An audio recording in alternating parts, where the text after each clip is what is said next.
समृद्धी महामार्गालगत CNG पाईपलाईनचं काम सुरू आहे आणि शेतकऱ्यांच्या शेतातनं सध्या ही पाईपलाईन टाकली जात आहे। त्यासाठी शेतकऱ्याच्या उभा पिकाचं मोठं नुकसान होताना आपल्याला पाहायला मिळत आहे।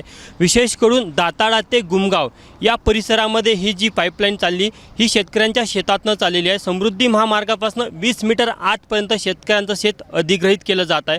आणि महत्त्वाची गोष्ट की या शेतकऱ्यांनी जेव्हा काल या संदर्भात प्रश्न उपस्थित केला की आम्हाला यांचं नुकसान भरपाई मिळाली नाही, तेव्हा 17 शेतकऱ्यांना काल पोलिसांनी ताब्यात देखील घेतला। आपण बघू शकतो की पूर्ण पोलीस बंदोबस्तामध्ये सध्या या पाईपलाईनचं इथे काम सुरू आहे। पाईपलाईनसाठी जी जागा तयार करावी लागते ती देखील JCBच्या मदतीने शेतकऱ्यांचं शेतातलं पीक बाहेर फेकून इथे पाईपलाईनचं हे काम सुरू आहे।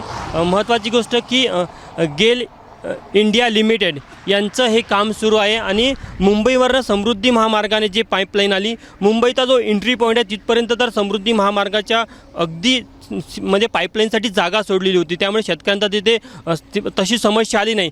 मात्र एंट्री पॉईंट नंतर मध्ये दाताळापासनं तर गुमगाव या परिसरामध्ये अगदी शेतकऱ्यांच्या शेतात 20 मीटरच्या आतमध्ये ही पाईपलाईन टाकली जात आहे। त्यासाठी शेतकऱ्याच्या उभ्या पिकाचं कशाप्रकारे नुकसान होताना आपल्याला पाहायला मिळत आहे। यामध्ये महत्त्वाची गोष्ट की शेतकऱ्यांचा जो आरोप आहे की त्यांना जे नुकसान भरपाई आहे ते किती मिळणार हे प्रशासनाकडनं सांगितलं गेलं नाही आणि आता आम्हाला जर नुकसान भरपाई पाहिजे ती केरळच्या धर्तीवर शेतकऱ्यांना नुकसान भरपाई पाहिजे आहे। काही शेतकरी आपण त्यांना विचारूया, नेमकं काल काय प्रकार घडला होता इथे? काल यांनी काम सुरू केलं, आम्ही त्या कामाचा विरोध करायला संघर्ष करायला गेलो तर यांना आम्ही जबरदस्तीने गाडीत त्या डग्यामध्ये टाकलं आणि वाडी पोलीस स्टेशनला नेऊन दाबून ठेवलं। त्यांचं काय म्हणणं होतं आणि तुमची काय मागणी? आमची मागणी होती की जे आम्हाला जे मोबदला देत आहे तुम्ही तो केरळच्या धर्तीवर तिथे 10 पट दिला आणि इथे आम्हाला 10% देणार आहे असे ते म्हणाले, पण त्यांनी हे सांगितलं नाही का आजपर्यंत की किती देणार आहे, काय कोणाला किती रुपये मिळणार आहे। मग त्यांनी आता आम्हाला आज नोटिसेस वाटले की आज तुम्हाला एवढे पैसे मिळणार आहे म्हणून।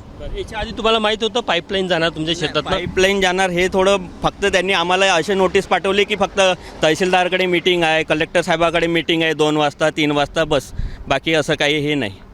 आणि हे पूर्ण दिवाळीच्या सुट्ट्या वगैरे आता आम्ही हायकोर्टात पण गेलो होतो, पण हायकोर्टाने सांगितलं की डिस्ट्रिक्ट कोर्टात ज्या आता कोर्टाला सुट्ट्या होत्या म्हणून आम्ही त्या डिस्ट्रिक्ट कोर्टात जाऊ नाही शकला। न जाऊ शकल्यामुळे त्यांनी तोच वेळ प्रसंग पाहिला आणि काम चालू केलं। तुम्ही बघू शकता ह्या ज्या JCB आपल्या समोर पाहायला मिळतात, या JCBच्या मदतीनं शेतकऱ्यांच्या शेतातलं पूर्ण पीक काढून फेकलं जात आहे। गेल इंडिया लिमिटेड गॅस पाईपलाईनच्या कामासाठी केंद्र सरकार व राज्य सरकार यांच्या आदेशाप्रमाणे या केंद्राची सरकार आणि राज्याची सरकार एकत्र येऊन ही पाईपलाईन गॅसची पाईपलाईन या समृद्धी मार्गाच्या बाजूने नेण्यासाठी दाताळा, वडगाव, शिवमळका, किरमटी, गिरोला वगैरे असे काही गावा हिंगणा तालुक्यातल्या सगळ्या गावातल्या जमिनी यांनी अधिग्रहण करण्याचं ठरवलं।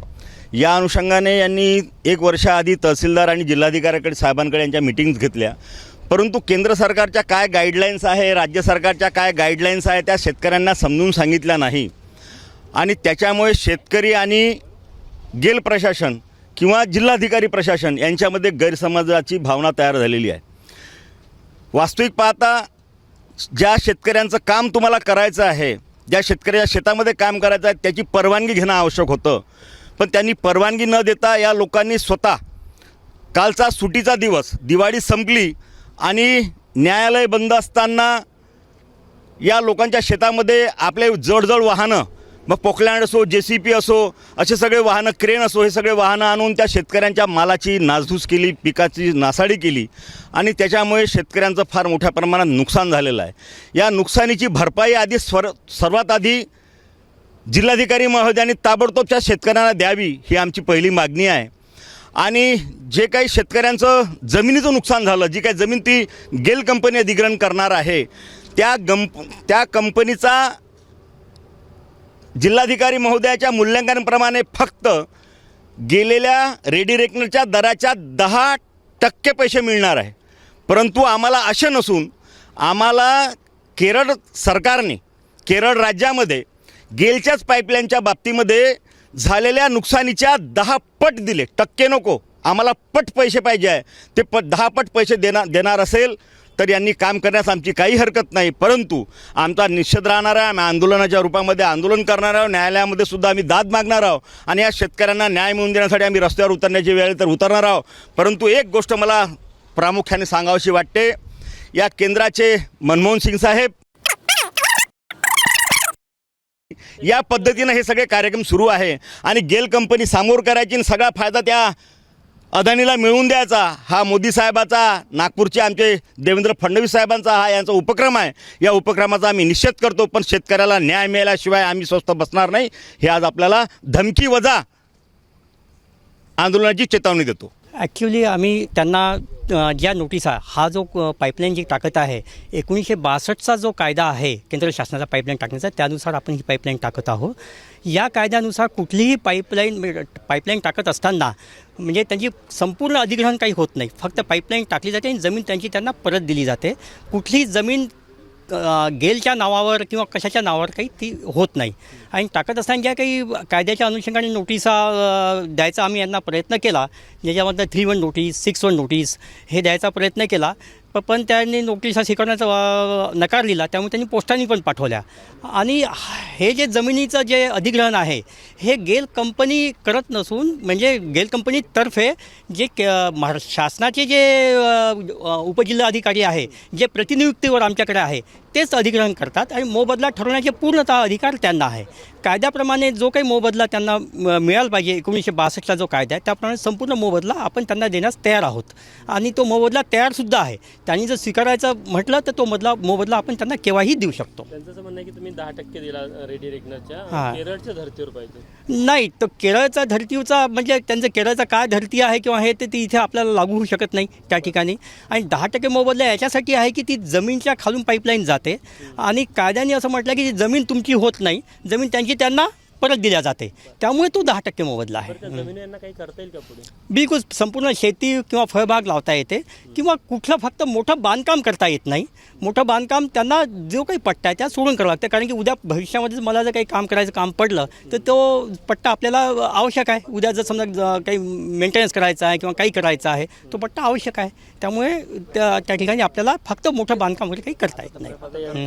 याचा तोडगा कसा काढण्याचा प्रयत्न केला? तोडगा तर आम्ही यांच्यासोबत मिटिंग झाल्या, कलेक्टर साहेबांसोबत, गावकऱ्यांसोबत पण बऱ्याचदा मिटिंग झाल्या. त्याच्यामध्ये त्यांना हा संपूर्ण कायदा समजून सांगितला. लोकांनी हायकोर्टामध्ये यांनी पिटिशन टाकलं होतं.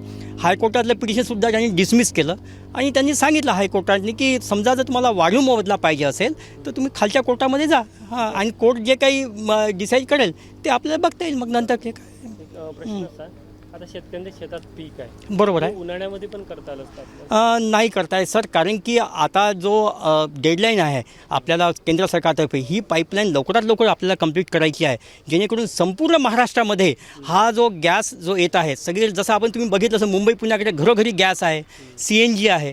तर सरकारचा असा मानस आहे की हा लवकरात लवकर प्रोजेक्ट पूर्ण करून आपल्याला गॅस सगळीकडे पोहोचवायचा आहे. आणि शेतात पीक आहे मान्य आहे, पण शेतातल्या पिकाचं जे संपूर्ण जे मोबदला आहे तो नॉट ओन्ली जमिनीचा मोबदला, आपण त्याला याचा मोबदलासुद्धा देतो, पिकाचासुद्धा मोबदला देतो आणि तो सगळं आपल्याजवळ तयार आहे. तर त्यामुळे पिकाचं नुकसान जरी झालं तरी मला वाटत नाही की यांचं काही खूप जास्त नुकसान होईल त्याच्यामध्ये, कारण की आपण पूर्ण मोबदला देतो आपण. साधारण 20 मीटरचा हा शेतकऱ्यांच्या शेतातला ट्रॅक आहे. अशा या ट्रॅकमध्ये पाईपलाईन टाकण्याचं काम सुरू आहे.